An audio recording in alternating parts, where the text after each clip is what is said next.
Hello, hello. So, as promised, we're going to have some more one-to-one time, some more room to explore ideas and thoughts, some of which might come from the newsletter, some of which might come out of the void, out of my notebook here, which you might see if you're watching this on YouTube, places where I dig into things and dig into thoughts and ideas. And today, I want to tell you about a decision that was made on January 1st, 1990. And the man who made this decision is a computer scientist named Donald Knuth. And on that day, he quit email forever. And in retrospect, he says since that day, he's been a happy man ever since. And normally, when people hear this story, their focus is drawn to the aspect which resembles productivity, right? It's this life hack, this idea that, oh, you could just remove yourself from email and suddenly have a lot more free time. Suddenly your life is somehow different. But I think part of this misses the point entirely because to me, Nuth's decision isn't just about efficiency, it's more of a philosophical statement. Because he said in his writing, email is a wonderful thing for people whose role is to be on top of things. But, he added, my role is to be on the bottom of things. And in doing so, he presents this dichotomy, this potential gap between two different ways of thinking, two ways of navigating the world, being on top of things and being on the bottom of things. And this distinction got under my skin because I think it's perhaps one of the most important unspoken tensions of modern life, in as much as we already spend loads of time talking about productivity, how to get the most out of your time, etc. But this gets to the heart, in my mind, of this battle for the very architecture of our attention. I want to explore that battle, and we are going to go from ancient Rome to modern neuroscience to understand this schism between what I'll call the horizontal and the vertical models of engaging with the world. So today, we're trying to answer the question, in a world that pulls us sideways, what does it take to go deep? So first, we will define our terms. So the horizontal is an idea of being on top of things. This is the endless scroll, it's the inbox, the group chat, the breadth, all your multiple inboxes. I am continually frustrated by how many messages I get, how many Slack pings, bing, bong, bang, notifications out the wazoo. All these things trying to grab your attention. You're trying to stay on top of things. There's news, there's Twitter, there are Instagram pages that will promise to tell you, the latest goings on. There are YouTube channels that will tell you the latest football news. They will react to, the latest AI releases, all of these things. There is this constant push towards breadth. You are connecting dots across a wide, flat plane of information. And this is not necessarily inherently negative. This is just one model of being on top of things, right? When I used to work in corporate law, this was very valuable in a sense. Every morning on my commute, I had a very long commute because I live quite far out.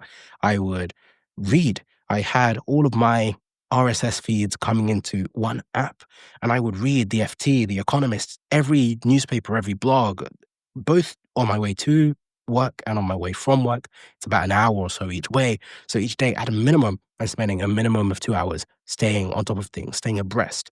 What that means is that someone can mention something, and I actually know, some of the latest thoughts from Bloomberg, from The Economist, from any of these places. I know what people have just written. I know what's just happened, and I can have some interesting things to say. I can be responsive. I can help guide conversations. I know what the zeitgeist is. And so there's this sense in which the horizontal can feel good. It feels productive. There's this buzz of being informed, connected, responsive. But there's another model, which is the vertical. And this is something else entirely. It's not about breadth, but it's about depth. It's a slow, frustrating work of digging down into a single topic, a single question, a single craft until you understand it from its first principles. Now, probably the easiest analog of this you might be familiar with could be many of the essays you were assigned at school, which you probably hated, many of you, me also to some extent, where you're given a topic, okay, go away, write 4,000 words on this or write however much.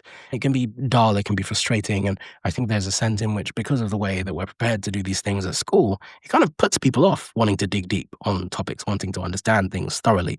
And actually, what we prefer are cribs, cliff notes. We prefer summaries. We prefer journals. We prefer the blog that describes the book We prefer the podcast that describes the blog that describes the book. We prefer higher levels of abstraction where we don't have to read Anachromna and get into the weeds of all these things. Someone should just explain it to us. I don't need to understand physics. Let me listen to Neil deGrasse Tyson. I am one of these people. I listen to Neil deGrasse Tyson and Brian Keating and numerous people to better understand certain things because I might not always have the time or the energy to get deep into the weeds and understand an idea.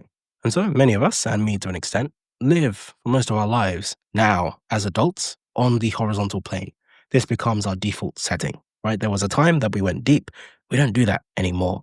The broad plane, the horizontal plane, becomes the path of least resistance. And it's the vertical dive that takes the conscious, deliberate, and often difficult choice. But this isn't necessarily a new problem.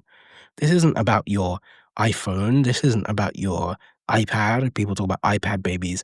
This is a battle that's been going on far longer than whatever the latest fad is. Almost every decade, there is some moral panic about, oh my gosh, everyone's going to be using AI. Before that, oh my gosh, everyone's playing on their phones. Before that, everyone's playing on their computers. Before that, everyone's watching TV. Before that, everyone's reading the newspaper. Oh my goodness. Before that, everyone's reading books. Actually, that used to be the problem, right? Everyone's too busy reading books. No one's actually out there in the world doing things or memorizing great treatises and these kind of things. And so the more ancient battle isn't really about the technology that we use or the mode by which we interact with ideas. It's really this battle between the surface and the depths. If you go back 2,000 years ago, the Roman Stoic philosopher Seneca was already wrestling with this. And he looked around at the frantic busyness of Rome and he coined a term for it. He says, busy idleness. This idea that people were constantly occupied, rushing from one social engagement to another, consumed by trivial matters. But in his words, they weren't truly living. They weren't really alive. They had this busy idleness, busy doing nothing. And this is 2,000 years ago, and people still have the same conversation today. And Seneca wrote something that could have been written this morning, which is, it is not that we have a short time to live, but that we waste a great deal of it, right? Doesn't that not describe every newspaper headline you read today that laments TikTok, laments Instagram, laments social media, and whatever? So Seneca saw his peers squandering what he saw as their most precious resource in a flurry of what we're calling horizontal activity. They're never pausing to go deep on the questions that matter. They are consumed with busy idleness. And if you go beyond that time, the ancient Greeks later took this further. You have Plato's famous allegory of the cave, perhaps the most famous metaphor in all of Western philosophy, and perhaps the ultimate story of this paradox between the horizontal and the vertical. So Plato's allegory, as you know or may not know, features prisoners chained in a cave who can only see the flickering shadows on the wall. And to them, the shadows are real. They become real because they can't see behind them. The shadows are being cast by real objects in the world outside. And, you could also be looking outside, but instead, if you're chained facing the wall, then the shadows, the reflections on the wall become real to you. And so in this model, you could perhaps say that the shadows on the wall are the horizontal mode. The shadows on the wall are the way of looking at the world, which is an endless feed of secondhand information, its opinions, it's the illusions that we mistake for reality, right? It's conjecture. It is, Nassim Taleb, I have one of his books here, The Bed of Procrustes, but he has a number of great books, but he often laments this idea of people that don't have skin in the game, which is one of his great books. And this idea that now, more and more, the world is full of commentators, not people actually doing the work, but simply commenting on the work and curating or sharing the work.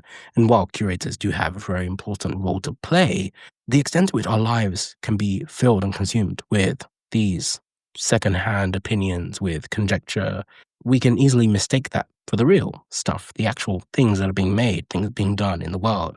And so for Plato, the philosopher is the one who breaks the chains and undertakes the painful vertical journey up out of the cave and into the sunlight. And so for the first time, the philosopher is not merely seeing the shadows of things, is not content with the simulacrum of life, but wants to see things themselves, their true forms.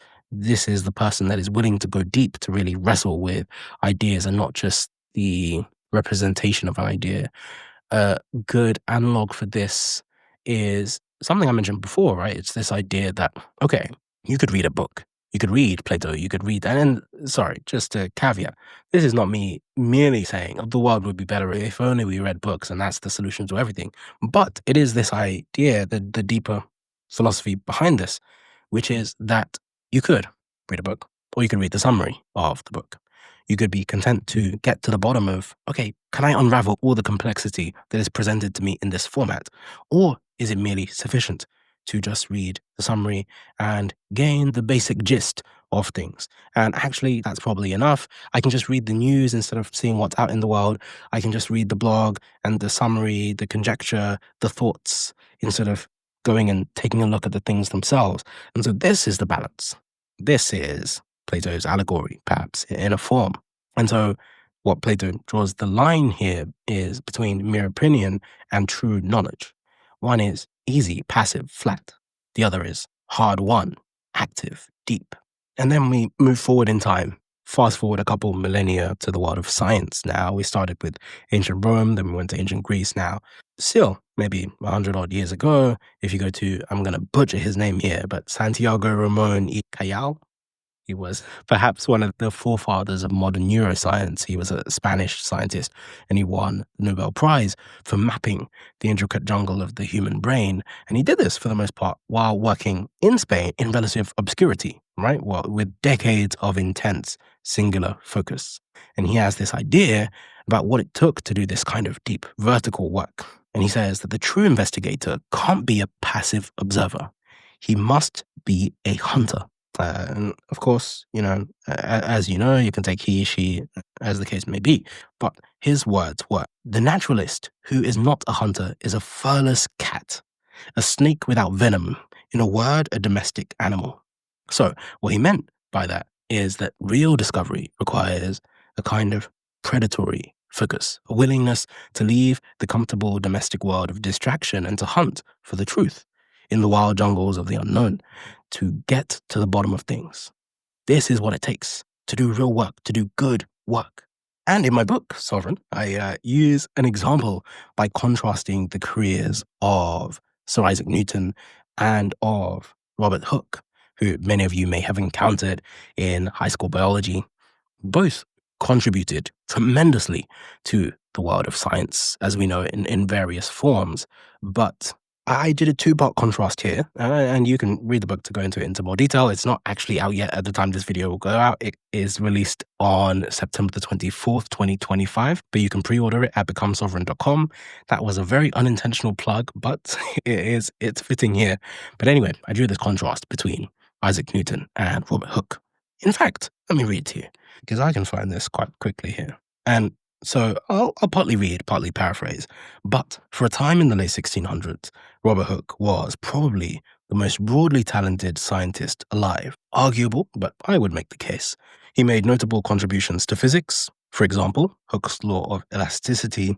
He made contributions to biology, like coining the term cell in Micrographia, 1665. He made contributions to astronomy, like observing Mars, suggesting planetary gravity, and more.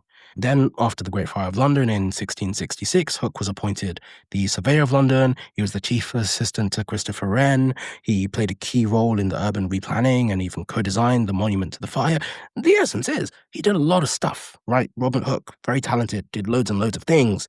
Architecture, physics, blah, blah, blah. But at the same time, there's another mind who went vertical, incredibly deep in pretty much one domain, right? So at the same time as this, a young Isaac Newton goes into near total isolation during the Cambridge plague closure of 1665 to 1667, and he emerges having quietly rewritten the laws of reality. So in just a few years, Newton formulated the law of universal gravitation and cracked the physics behind white light.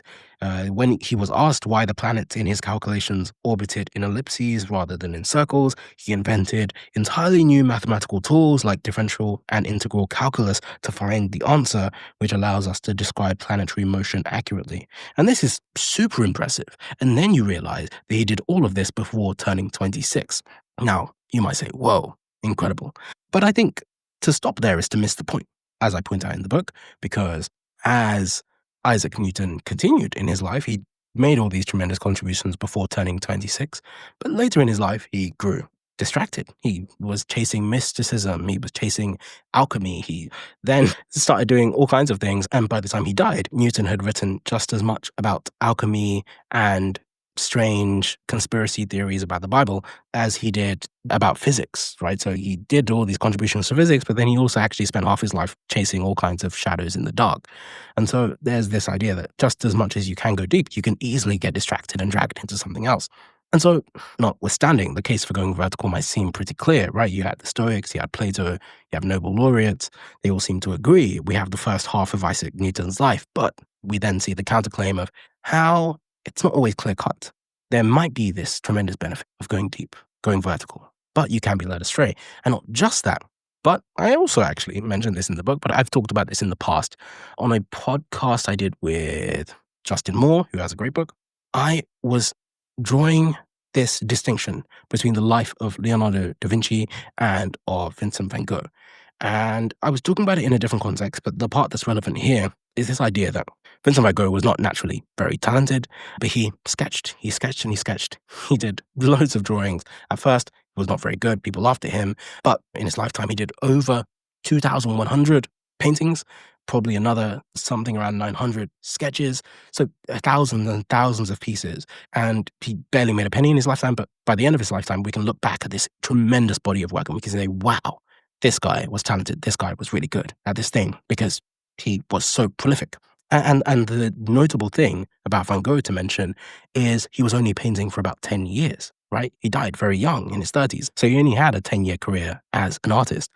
Leonardo, on the other hand, had 40 years. And in those 40 years, he produced 20 masterworks, right? So you have Van Gogh, over 2,000, Leonardo, 20. And so the immediate conclusion you might draw is, okay, fine, he only did 20, but they're master works. You have the Mona Lisa, you have all these incredible arts. But then you remember that the Mona Lisa wasn't finished. The Mona Lisa wasn't even delivered. And that is a trend you will see throughout Leonardo's life because the very first thing that he was commissioned to make was never delivered. The very last thing that he worked on, the Mona Lisa, was never delivered. He spent 10 years on that. And even on his deathbed, one of his biographers wrote that he lamented the fact, in his words, that he'd failed both God and man by not working at his craft as he should. So even Leonardo, who is the case study for going broad and for going horizontal, for spreading yourself across all these things, and perhaps, I make the case in the book as well, that perhaps he would not have been able to produce things at the quality that he did if he did not spread himself across all these domains, if he was not learning from here and from there and taking all these things with him and turning them into these pieces that he eventually made. But even he himself says on his deathbed, I failed God, I failed man, I haven't used my talents well. And it's very interesting, very often when people invoke Leonardo, we talk about his drawings, we talk about his sketches. He drew trebuchets, he drew the human body, he drew all these things, whoa, all these ideas that he had. And then you remember this is his notebook. These are his sketches. They're not things that he has made. The things that he made were great, but he has so many more sketches of things he could have made that he never got around to. He has so many more ideas, so many more commissions of things that he could have done that he never got around to. Things that he said he was going to do that he never actually did because even though he had this 40-year career, life is short. Life is long, life is also short. And this ties back to these ideas that we've discussed of Seneca, of Plato, this idea that people can be full of busy idleness. Not to say that Leonardo was ever idle, but he was incredibly busy and yet didn't finish all the things that he thought he was going to do. And so this is the duality of life. You can have a very prolific life, maybe like Van Gogh, where you get a lot done, but you might not find the fruit during your lifetime because it's only after doing so much, trying so much, applying himself very narrowly, going vertical on this one thing, trying very hard to do this one thing, eventually people can say, wow, he really did it. But then you could also live like Leonardo, where he tries so many things. Some of the things he barely tries at all. He just has all these ideas, has all these notes. Some of them he finishes, some of them he doesn't. And then you have this weird duality where we celebrate Leonardo and we say the Mona Lisa is great. He lamented it on his deathbed and said, I didn't work at this thing as I should. I didn't use my talents. I didn't apply myself properly because it's not done. Leonardo was not happy with the Mona Lisa. It wasn't finished. He worked at it for over 10 years. We put it in the gallery and we say, wow, incredible. But he was continually frustrated because he felt he didn't go deep enough. So there's a balance here. And you can see in the life of Leonardo, both the vertical and the deep, right? He spends 10 years on the Mona Lisa and doesn't finish. But despite going deep, part of the reason he doesn't finish is because he wasn't working for 10 straight years on the Mona Lisa. He was applying himself here and there over the course of 10 years while applying himself to many, many other things. And so the conclusion that you could draw to go against the case that I've been making for going deep, for going vertical, is that the vertical life is the life of a hermit. It's disconnected, it's brittle, and frankly, it misses out on a lot. And I could just be describing my life because for the last year, I've been writing this book, deactivated my Instagram. I was completely offline in many senses. You know, I might have been on certain platforms, but I was barely writing and publishing new stuff. I was incredibly just consumed by writing this 300 and something pages, just focused on producing this one artifact. And thank goodness it just took a year, but perhaps there are others. And there is another mode of doing this where I could have taken a horizontal approach. I could have been the grazing mind. And that has its own unique power because in going horizontal, this is how I started this newsletter. This is how I started my podcast. My podcast is incredibly horizontal. I speak to people from a variety of domains. That's how I have ideas. That's how I have thoughts. So many of the initial chapters of this book came from the fact that I was able to spread myself. I was able to have conversations with people. I have spoken to physicists and scientists and people from so many different domains, and I was able to cobble those things together and rework them in my mind and have new thoughts and have new ideas. And similarly, in my writing, I spread myself in the same way. And you could say that the horizontal is where creativity comes from, right? The vertical might be where productivity comes from, but the horizontal is where creativity comes from. And the writer Stephen Johnson talks about this idea of the adjacent possible, this idea that great innovation don't just spring from nothing. They happen when someone takes a pre-existing idea from over here and connects it with an idea that's over there. And the collision of these old ideas into something new can only happen if you spent time grazing horizontally, collecting disparate dots, various ideas from here and there. I've talked about this in the past. My own writing process is I make notes as I go. I got incredibly frustrated trying to create new works from scratch where I just sit down one day and I just write and I spend 3 hours and a piece emerges and I post it. And I used to do that. It worked for many weeks, but I've been writing this for 5 years now. And eventually you get a point where you can't just sit down and write something from scratch brand new. The only way it was possible is actually I decided I was not going to finish anything. Maybe I take some notes from Leonardo here, where I decided I'm not going to finish anything. I will start lots of things and build up lots of little snowballs, but I will keep track of all of them. And as I continue going out in the world, as I continue encountering new ideas, I will find things that could further some of these things that I've done before. And slowly over time, some of these different ideas will aggregate. And then when I come every week and I sit down and I say, okay, I need to publish something, I can go back and look and I've got a bank of various ideas. And then I can take one of those ideas that I've been exploring horizontally in the background and I can bring it into the foreground and now I go vertical. And now I spend focused time. It could be a few hours, it could be a whole day, it could be a whole week. But I'm going to take one of these things that's been amassing some gravity going horizontal, and now I'm going to take it vertical, and now I'm going to dial in, and now I'm going to build something from this thing. And so I think maybe this model shows that you have this balance between the two. The psychologist Daniel Kahneman uses System 1 and System 2 thinking in his book, Thinking Fast and Slow. This idea that System 1 is our fast, intuitive, automatic brain, is the horizontal graze, and brilliant at making quick judgments, navigating everyday life. But System 2 is slow, deliberate, analytical. This is our vertical dive. This is energy intensive. It's required for solving complex problems. You can't do it without it. You need at some point to go vertical. So I think the answer to cut this short is not to assume that life can only be composed of doing either one, but it's to realize that both are important, both have their place. But you can't do good work without going deep, and you can't do creative work without going broad. And so we live in this world that will, by default, pull you sideways. The horizontal scroll is infinite, right? You might scroll vertically on your phone, but the idea is that you're spreading yourself. As you scroll, you're just coming across idea after idea. Each is about a different thing. If you've ever sat next to someone that's scrolling on TikTok, you just hear sound, all of these different things. It's a tide of information that will never stop. You see it on Twitter, you see it on Facebook, you see it on all of these feeds, these algorithmic places. And you can spend your entire life on the surface, and the world will happily let you. It will actually reward you for staying on the surface. But the vertical dive, going deep, is always a choice. And it's by going deep that we do good work. It's the choice to close the 20 tabs and read the one book, to ignore the notifications and wrestle with a single hard problem. It's a choice to be bored, to let yourself sit, to be focused, to be unavailable, and hopefully to produce something worthwhile. And the value of your work and maybe your life won't be measured by the number of things that you stayed on top of, the number of things that you juggled, but it might be measured by the few things that you chose to go deep on, to get to the bottom of. And it is perhaps only because Leonardo kept returning to the Mona Lisa over the course of those 10 years, despite his distractions, despite all the other calls on his attention. It's only because he kept returning to go deep on this one thing, this one obsession, this one idea that he had to get to the bottom of. It's only because he kept doing that that it's become a lasting work of art. If it was like any of his other pieces that he eventually just forgot about and didn't really care enough about, we would forget about it too.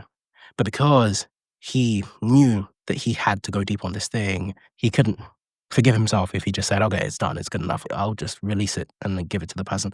We see the effect of that work when you see the Mona Lisa. You see the culmination of the time, the effort, the energy.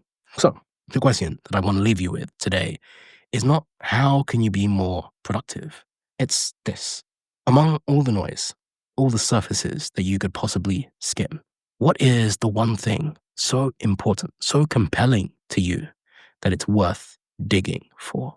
So thanks for thinking with me today. Hopefully you found this exploration useful. Feel free to send me your thoughts. You can find me online at @deliku on Twitter and on myriad social media platforms. You can also find me primarily at theknowledge.io, and tell me what you think. Tell me if you found this useful. Tell me what you would like to cover in next week's episode or a future episode. We will still have some guest interviews. We will also have times like this, perhaps much shorter. They won't always be this long, but deep dives where we can dive into ideas, dive into thoughts, dive into philosophy, and see what interesting things life has to offer. This is The Knowledge, and I'm David Ellick.